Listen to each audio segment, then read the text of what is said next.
이 나라에는 두 종류의 국민이 있어. 세금 몇만 원만 밀려도 압류 통보서가 날아오고 월급이 통장에 들어오기도 전에 절반이 잘려나가고 부동산에 빨간 딱지가 붙는 사람들.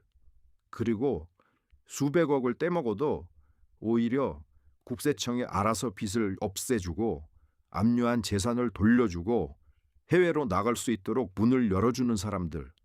오늘은 두 번째 종류의 사람들 얘기야. 그리고 그 뒤에서 문을 열어준 서울지방국세청 이야기. 체납자 AU, 무기중개업으로 돈을 번 사람이야. 2015년 기준 체납액 199억 원, 가산세 합치면 488억 원, 고액 상습 체납자로 명단 공개, 출국 금지, 국세청이 할 수 있는 조치를 다 취한 사람이야. 2015년 4월 24일 서울지방국세청이 AU의 주택을 수색했어. 거기서 뭐가 나왔을까? 와인 1,005병이랑 해외 브랜드 명품 가방 30점이 나왔어. 압류됐어, 당연히. 이게 2015년의 일이야. 근데 이 압류된 재산들 나중에 어떻게 됐는지 알아? 2017년 AU 며느리가 이 가방들 내 거다 라고 주장했어. 증빙? 차필 확인서 한 장. 그게 끝이야. 서울지방국세청의 판단은 인정 안 됨.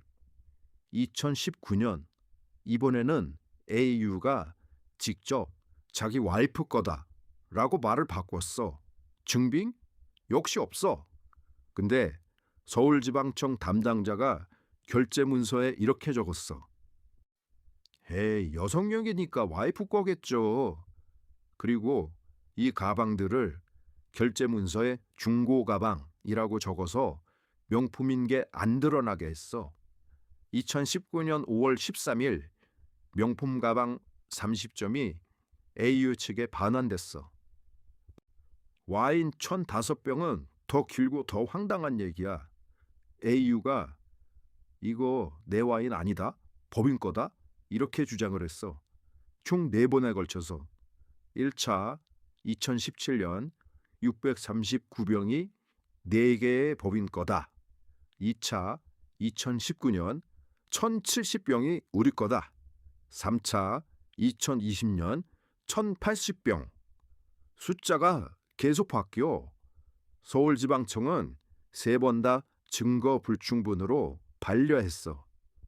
왜냐면 제출한 영수증에 와인이라고 적힌 거는 1,005병 중에 30병 뿐이었어. 위탁 보관 확인서는 2015년 1월 날짜인데 거기 포함된 와인 중에 2015년 3월에 산 와인이 끼어 있는 거야. 사후 조작이야. 와인을 맡겼다는 법인들은 입고 기록만 있고 출고 기록이 단 한 건도 없어.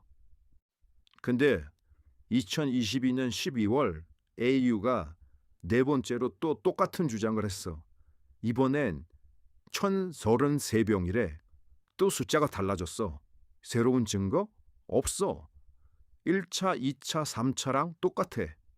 근데 2023년 1월 5일 서울지방청이 갑자기 압류를 풀어줬어. 결제 문서에는 이렇게 적혔어. 법인 자금으로 취득 및 법인 장부에 계상된 사실이 확인된다. 이 내용 감사원이 직접 사실과 다른 내용의 문서를 만들었다 라고 했어.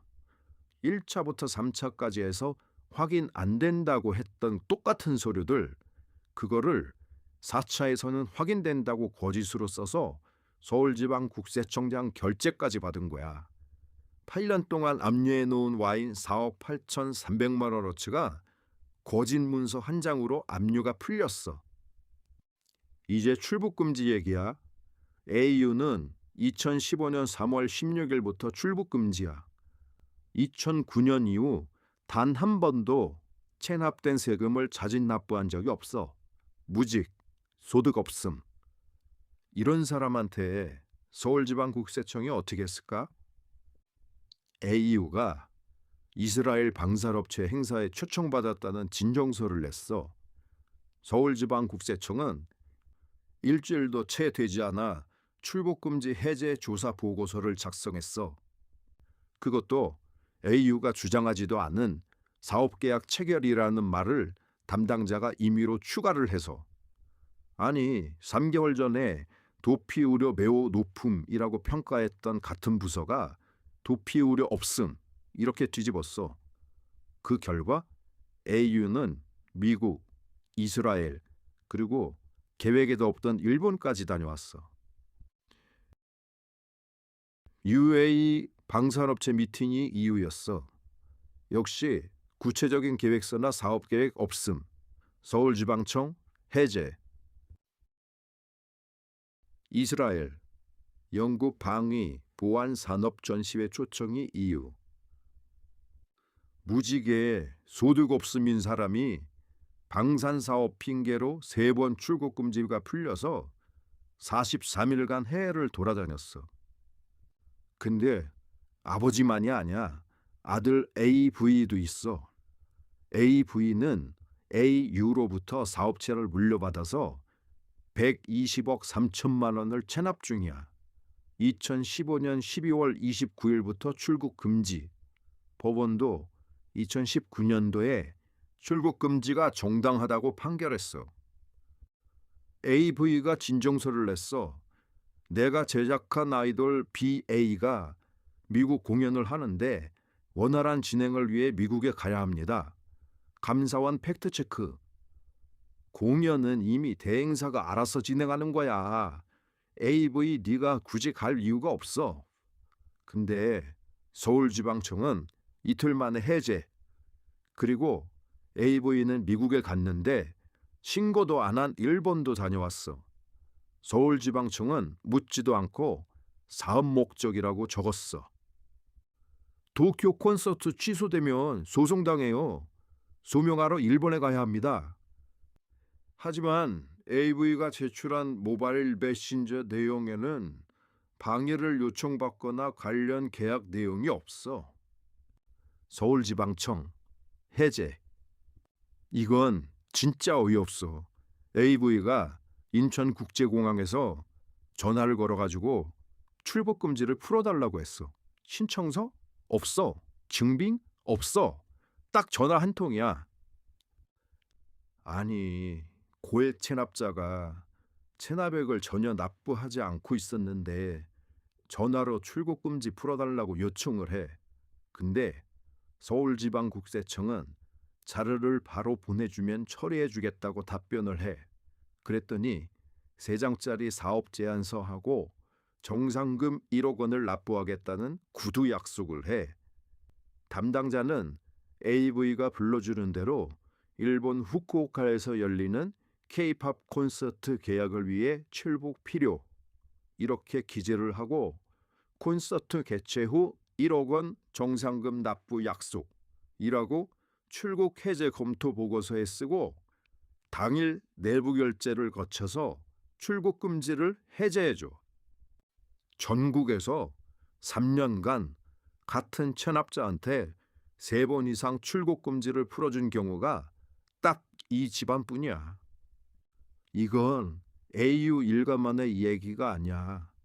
2020년 11월 국세청 본청이 고액 체납자 282명을 우선 점검 대상으로 선정을 해서 전국 지방청에 내려보냈어.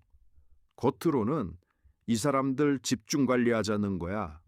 근데 실제로 일어난 일은 압류를 풀고 날짜를 조작해서 빚을 없애줬어. 이 282명 중에 누가 포함됐는지 알아?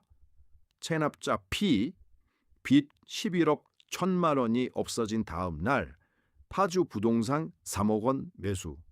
체납자 Q, 빚 28억 8천만 원이 없어진 한 달 뒤 아파트 분양권 3억 5천만 원 매수. 체납자 L, 2조 1천억 원 다단계 사기. 교도소 수감 중. 체납액 532억. 소멸시효 점검 명세에 포함. 감사원 최종 처분. 담당자 A, 강등. B씨, 정직, BD, BE, BF 경징계, 와인 4억 8,300만 원. 명품 가방은 이미 AU 손에 돌아갔어. 그리고 A는 앞에서 다룬 1조 4,268억 원 소멸시효 조작 사건에도 관여된 사람이야. 오늘 본 것들 정리하자. 명품 가방은 여성용이라서 반환. 와인 4억 8,300만 원은 거짓 문서로 반환. AU 출국금지 해제 3번, 총 7회 43일간 출입국. AV 출국금지 해제 3번, 총 5회 24일간 출입국. 이게 다 서울지방국세청 결제야. 그리고 이 모든 결제를 한 서울지방국세청 2021년 3월 서울지방국세청장이 누구였는지 한번 검색해봐. 그리고 그 사람이 지금 어디 있는지도 우리 세청이들은 잘 알 거야. 넷플릭스가 1조 3천억 원의 다단계 사기 사건을 10년간 추적하면서 모지책들에게는 1,000억 원 이상의 세금을 때려맞게 한 이야기를 다큐 소재로 아주 좋아해. 우리 함께 넷플릭스의 주인공이 되어보자고.